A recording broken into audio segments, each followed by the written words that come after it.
ఇది ఆనాడు మొద్దుకయ్య కనుక్కొని వాని యొక్క హామాను కుట్రని నాశనం చేసినట్లుగా ఈరోజు జరుగుతున్న సమాజంలో అధికారములో ఉన్నవారు గుర్తిస్తే మనకి పైన ఉన్న అధికారులు ఏం చేశారు? పగడాల ప్రవీణ్ గారిని ప్లాన్ మర్డర్గా చేసి ఆయనని చంపివేశారు. పైన ఉన్న అధికారులు ఏం చేశారు? దానిని ఒక త్రాగుబోతువానిగా చిత్రీకరించారు. అర్థమవుతుందా? ఇప్పటికీ కోర్టులో నిర్ధారణ జరగలేదు. వాయిదాలు వేస్తూనే ఉన్నారు.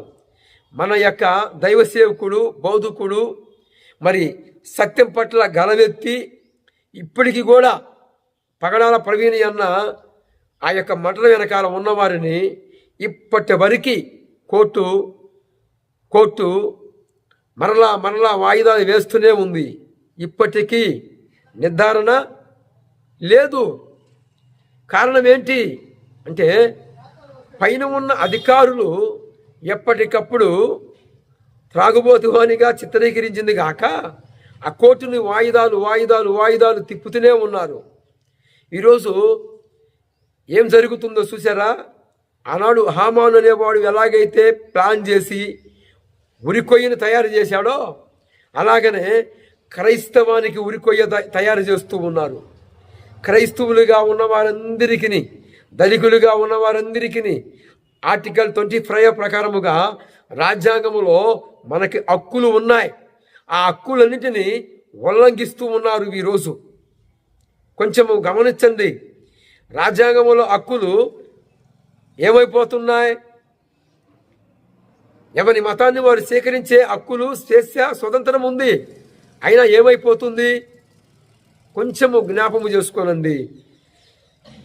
మన చుట్టూ సాతాను కోట కడుతూ ఉన్నాడు. వాని కోటలు కోల్చాలి. ఆనాడు మొద్దుకయ్య ఎలాగైతే కూల్చివేశాడో హామాను కుట్రని, అలాగనే ఒక్కొక్కరు యూత్ కావచ్చు, యవనులు కావచ్చు, ఒక్కొక్కరు పట్టుదలతో ఉద్యోగాలు అధికారపరంగా సంపాదించి ఈరోజు ఐఏఎస్లు, ఐపీఎస్లు, పోలీసు వ్యవస్థ, లాయర్సు, జడ్జీసు, ప్రతి చోట క్రైస్తవులు ఉండాలి. ప్రతి స్థలమందు క్రైస్తవులు ఉండాలి.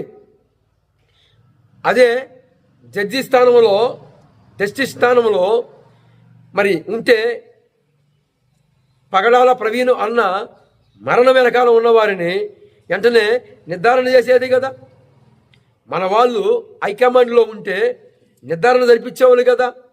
ఈరోజు మన వాళ్ళు లేని కారణాన్ని బట్టే ఈరోజు కోర్టులో వాయిదాలు జరుగుతూ ఉన్నాయి. ప్రేమైన సమాజమా, క్రైస్తవమా, మేలుకొనండి. మన చుట్టూ సాతాను కోటలను కడుతూ ఉన్నాడు, గోడలను కడుతూ ఉన్నాడు. వాడి గోడలను కూల్చివేయాలి.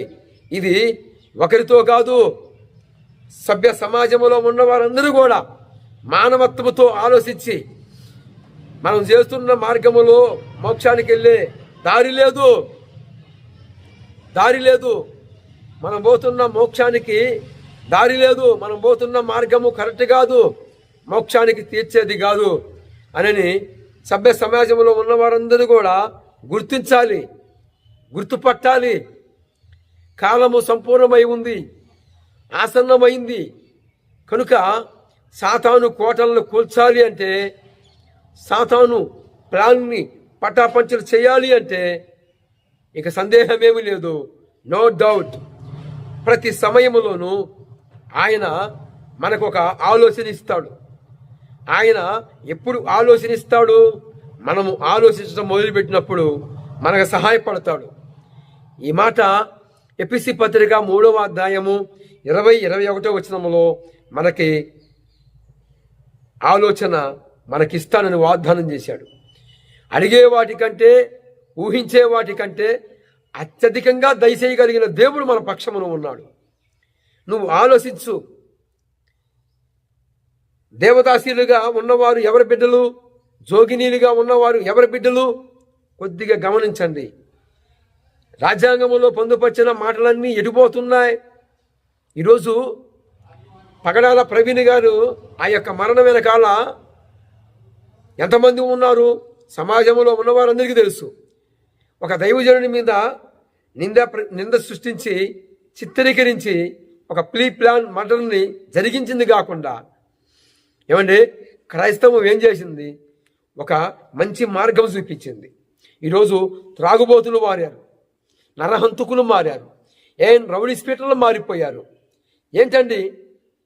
క్రైస్తవం వలన సమాజానికి మేలు జరుగుతుందా, నష్టం కలుగుతుందా? మేలే కదా జరుగుతుంది. ఒకప్పుడు నేను మోటివాడిని, చదువులేని వాడిని, ఒకప్పుడు మూర్ఖుణ్ణి. ఈరోజు ఎంతోమంది దీపాలని వెలిగిస్తానికి ఆకాశ నక్షత్రం వలె నా ప్రభువారు చేశాడు.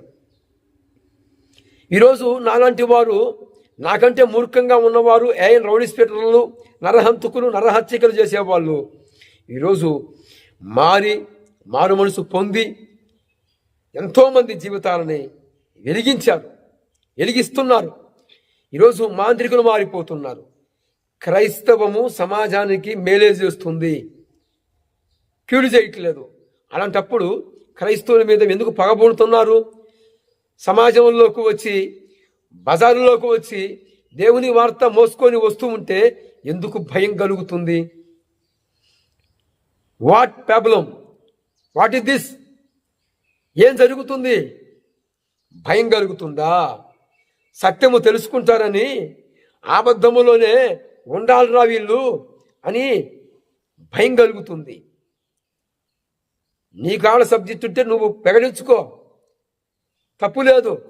ఆర్టికల్ 25 ప్రకారముగా మనకి హక్కులు ఉన్నాయి. కానీ ఈరోజు ఏం జరుగుతుంది?